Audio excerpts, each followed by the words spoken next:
Visit the Southern Africa Indian Ocean Division and you may see breathtaking scenery and majestic wildlife. You will meet some of the 165 million people who live in this division.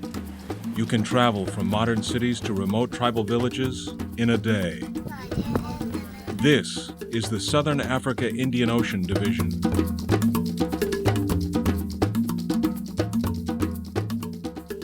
The Southern Africa Indian Ocean Division is made up of countries of the Southern African continent, as well as the islands of the Indian Ocean such as Madagascar, Mauritius, and Seychelles. With some 2.75 million Seventh-day Adventists, the Africa Indian Ocean Division is among the largest of the Church's 13 divisions. Vibrant church members, dedicated pastors, global mission pioneers, and cross-cultural missionaries all play a part in mission in this region. In northern Namibia, members of the Himba tribe have been learning about Jesus, thanks to the work of Pam and Gideon Peterson. They began their work as global mission pioneers, and today they are working with Adventist Frontier Missions, an Adventist supporting ministry. Many of the Himba cannot read or write, and Pam and Gideon are working to make the Bible available to these people. Working with Adventist leaders in the country, their dream is to place small audio players with recordings of the Bible in the local language. East of Namibia is the country of Botswana. With a population of a little over 2 million, Botswana is said to have more cattle than people. Tourists from around the world visit its game parks to view the African wildlife.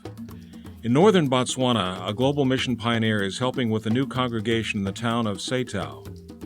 Global mission pioneers are laymen and women who volunteer to spend a year or more of their lives planning a new group of believers or working with a newly established group. They receive a small living stipend to cover basic needs and to cover their expenses. Kiba has been working here for less than a year now, and already 19 people have been baptized. He started getting to know people in the community by providing spiritual help at the local clinic and visiting with the headmen of the village. Kiba lives in modest quarters. He has no electricity, so he cooks over a gas stove and sleeps on a mat on the concrete floor. Kiba lives near the game park. In fact, he has to go through the park to get to the nearest large town. Claudia, a local church elder, had this to say about Kiba.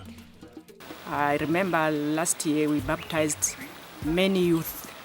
Also that we have youth in this area, they are having so many challenges. So when you bring youth into the church, it's a very, very, very accomplished job. It's Sabbath morning in southern Botswana. In the village of Soje, children gather around their teacher under a tree for Sabbath school. The adults meet in the church building to sing and study the Sabbath school lesson. Thanks to the support of Adventist members around the world, church members in this remote village were able to build this building where they worship each Sabbath. The mission offerings really help us, because I know that we received a 13th Sabbath offering around 10 years back, which helped to even build and construct some churches around, like the one in Soje. And we want to say a big thank you to those who have been contributing towards this, because now people have a shelter where they can worship our God. Pastor Shabale hopes to take on one of the major mission challenges in his territory, taking the gospel to the Bushmen of the Kalahari.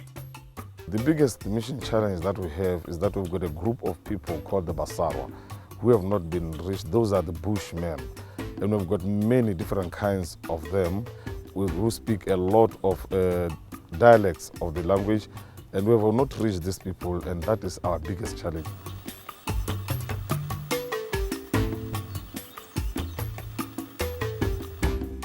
The island nation of Madagascar lies off the eastern coast of Africa in the Indian Ocean.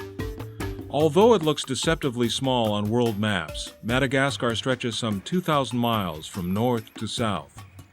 Traveling the route south from the capital Antananarivo takes you on winding roads through picturesque hills, terraced rice paddies, and tropical rainforests. Here in Antananarivo, you can find the headquarters for the Indian Ocean Union Mission, whose territory covers Madagascar and the Indian Ocean Islands. Aniel Barb, president of the Indian Ocean Union Mission, talks about the mission challenges in Madagascar. One of the main challenges that we have to face here in Madagascar is the ratio of pastors and number of churches. Most of the pastors have around 20 churches that they have to look. And these churches are scattered over a very big region. Some pastors has to travel 50 to 100 kilometers and they don't have good roads to do that. And because of that, we need to rely on lay members, because the pastors will visit the churches once every quarter, once every semester. The lay members are the one who are the real local pastors. And these lay members need to be equipped if we want the church to be healthy and if we want the church to grow in the various localities. Near the union office, the church operates a publishing house and a medical and dental clinic. Dr. Oswald Lara is a missionary doctor who serves as the medical director of the clinic. Like many clinics, they could use more help.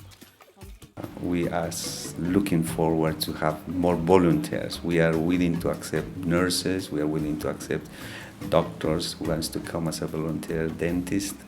We also even need some people in the accounts offices. Just outside Antananarivo is Adventist University Zurcher. Established in 1979, AUZ as it is known, provides students in Madagascar with a quality Adventist education. Campus life for the students here is much like life for any student with time for study, research in the library, working in computer labs, and of course, taking classes. Then there's finding time to eat, do laundry, and all the other things students manage to fit into their busy schedules. For the past several years, new buildings have been going up, thanks in part to the work of Adventist missionaries from the Philippines, Evelyn and Roger Paleo. Recently, a devastating cyclone hit Madagascar, destroying lives and causing damage across the country. The storm leveled trees on campus, but Roger and his crew have stacked the trees and are already cutting them into boards for future construction projects.